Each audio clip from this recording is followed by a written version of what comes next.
Boldy James and Nicholas Craven are back again with their latest project, Penalty of Leadership, and as a follow-up to Fair Exchange No Robbery, I think it did a pretty good job. This album began its recording back in January of last year, right around the time where Boldy was involved in a nearly fatal car accident, and a lot of the project was recorded while he was in recovery, and obviously a lot of the promo for the project has been surrounding that accident and recovery as well. Personally, I've been looking forward to this project since we got the first track, which was Brand New Chanel Kicks, a couple months ago, and I feel like it does a pretty good job living up to the expectations that I've set for it. The production and samples that Nicholas Craven uses and provides does well to set a darker, more serious, and almost ominous tone for Boldy to rap over, and honestly, this might be some of the best rapping that I've heard from Boldy as well.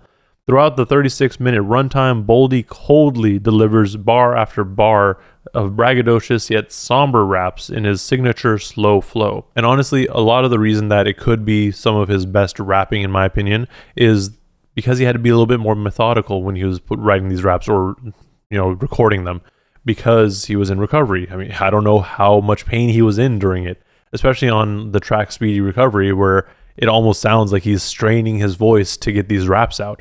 The subject matter, speaking of which, of tracks like No Pun Intended, Brand New Chanel Kicks, and Straight A's, as well as Speedy Recovery, being about his accident and recovery shouldn't be too much of a surprise, given that the promotion for this project has been really around the accident and the recovery process of it, which part of it kind of feels weird to promote an album that way, but hey, it worked out. But we do also get a decent amount of reflection from Boldy throughout the track list, where he's looking back on life, almost in a damn, I could have died and these are the things that I did in my life sort of way. And it's not necessarily a way to be like, I only did negative things in life.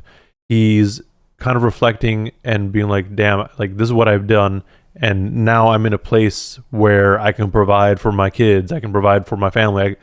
Like he's in a better financial situation, essentially, because of the things that he had to do when he was younger. And we see a lot of this on tracks like Jack Frost, Evil Genius, and Murderous Tendencies.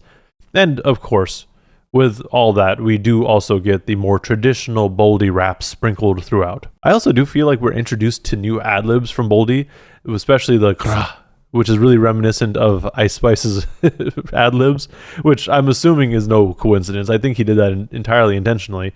But even beyond that, he feels it sounds like he's more comfortable kind of experimenting and doing different sort of ad-libs and rhymes.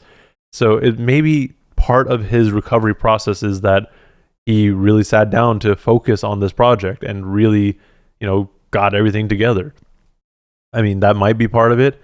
I'm not entirely sure. Maybe it's just me looking too far into it. One critique, though, that I have seen people have of Nicholas Craven's production specifically is that sometimes the loops can get a bit repetitive, and while the instrumentals here do sound kind of similar throughout, I do feel that it's done in a better way. Like there's a little bit more room for the track to breathe and allows Boldy to really get his raps off without interruption. Overall, though, I do feel like this was a really solid project. It's a solid listen and an easy album to throw on and run back a couple of times due to its shorter runtime. Like I said, it's only 36 minutes. There's 11 tracks. I've probably listened to it about 7 to 8 times by now, easily. And, so far so good. But will it have the replayability that Fair Exchange No Robbery did? I'm not sure. As of right now, I want to say yes, but it's a little bit too early to say.